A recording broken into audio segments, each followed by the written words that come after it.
معاشرے میں دو طرح کے لوگ ہوتے ہیں. ایک وہ جو مجبور ہے، بھوکوں سے ہے، فاقوں سے ہے، پریشانیوں سے ہے، اذیتوں میں مبتلا ہے. تو قرآن نے ان کو کہا کہ کوئی بات نہیں، زندگی مشکل، تکلیف، اذیت سے گزارو، صبر کرو گے تو اجر ملے گا. اور جس کے پاس دولت ہے، جس کے پاس ثروت ہے، اختیار ہے، منصب ہے، عہدہ ہے، اس کو کہا تو گھر کمرے میں بند ہو کے نہ رہ، جا کے معاشرے میں ڈھونڈ کے غریبوں کی مدد کر. جس کے پاس ہے اس کو رحم کا درس دیا، جس کے پاس نہیں ہے اس کو صبر کا درس دیا. اب مجھے بتاؤ، معاشرہ اگر ایسا ہو جائے گا، جس کو مشکل ہے، تکلیف ہے، وہ اپنی سفید پوشی کا بھرم نہ ٹوٹنے دے. وہ کہے کہ میں اپنی سفید پوشی کو داغ نہیں لگنے دوں گا، جیسے تیسے گزارا کر دوں گا.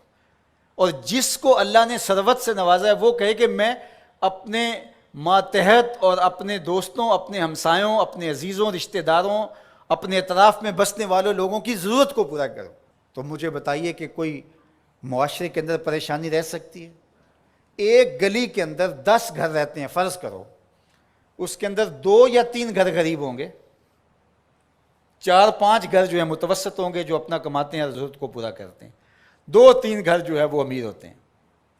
ایک گلی کے اندر 2 گھر امیر، 2 گھر غریب، 6 گھر متوسط. متوسط بھی اگر کریں تو اچھی بات ہے، اور اگر وہ گلی میں 2 غریب آدمی جو ہیں ان کی مدد 2 امیر کر دیں، ان کو اپنی فیملی کا حصہ مان لیں، تو اس گلی کے مسائل ختم ہو گئے کہ نہیں ہوئے؟ ان کی بیٹیوں کے رشتے قبول کر لیں، مسائل ختم ہوئے کہ نہ ہوئے؟ اس طرح گلی گلی، بستی بستی صبر کرنے والے صبر کر کے دکھائیں. سیدنا علی المرتضیٰ رضی اللہ تعالیٰ عنہ سے روایت ہے، آقا کریم نے فرمایا جو اللہ کے دیے گئے تھوڑے رزق پہ راضی ہو گیا، اللہ قیامت کے دن اس کے تھوڑے عملوں پہ راضی ہو جائے گا. اس کے لیے کتنی موج ہے. دنیا میں تو تکلیفیں صحیح، دنیا میں تو اذیتیں صحیح، لیکن آخرت میں اس کا صلہ کتنا ہے.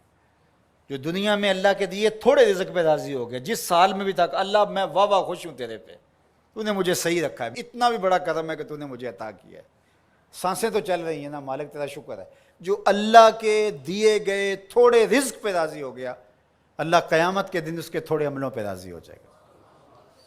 اور اس کا معکوس کیا ہے؟ جو اللہ کے دیے گئے زیادہ پہ بھی راضی نہ ہوا. ایک وہ بھی ہیں جو اللہ کے دیے تھوڑے پہ راضی ہو جاتے ہیں، اور ایک وہ بھی ہیں جو اللہ کے دیے زیادہ پہ بھی راضی نہیں ہوتے.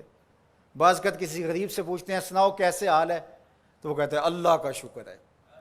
اور بعض اوقات کسی فیکٹری کے مالک سے پوچھتے ہیں کیا حال ہے، وہ کہتا ہے چل ہی رہا ہے، آپ کو پتہ ہے آج کل گزر ہو ہی رہی ہے. اس کی گزر ہو رہی ہے. جس کے کروڑوں روپے بینک میں پڑے ہوئے ہیں، وہ چہرے کے اوپر کئی طرح کی لکیریں لا کر کے کہتا ہے بس گزر ہو ہی رہی ہے. کتنے لوگوں سے بہتر ہیں آپ جو نان شبینہ کو بھی ترستے ہیں. تو اللہ کے دیے پہ راضی ہو جاؤ، اس کی تقسیم پہ راضی ہو جاؤ، زندگی سوکھی گزرے گی.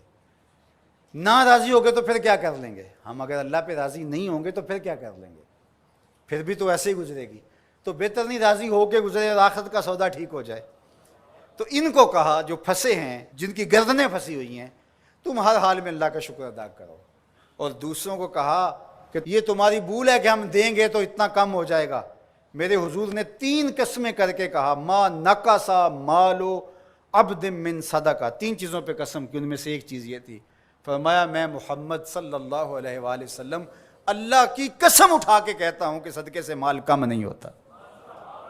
صدقے سے مال کم، صدقے سے مال کم ہوتا تو حضرت ابو بکر صدیق اس دنیا کے سب سے غریب شخص ہوتے، جنہوں نے سارا مال دے دیا.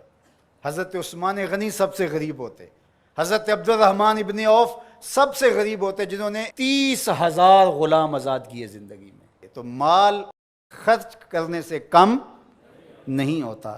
اور یہ بات حضور ویسے بھی فرما دیتے تو کافی تھا، لیکن میرے حضور نے قسم کر کے کہا کہ میں رب کی قسم کر کے کہتا ہوں کہ صدقے سے مال کم نہیں ہوتا.